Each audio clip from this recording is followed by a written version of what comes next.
B. 18. B. Me being retard. Have to burp really loudly. Close to 19-year-old sister's room. Walk in, burp really loudly. What the fuck, anon? Leave. Realize I can burp loud on command.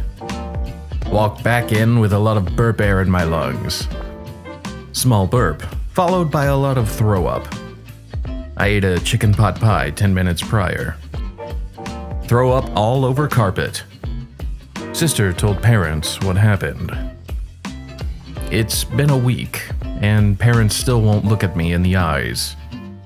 I think it asserted my dominance in the house, but I still want attention from my family.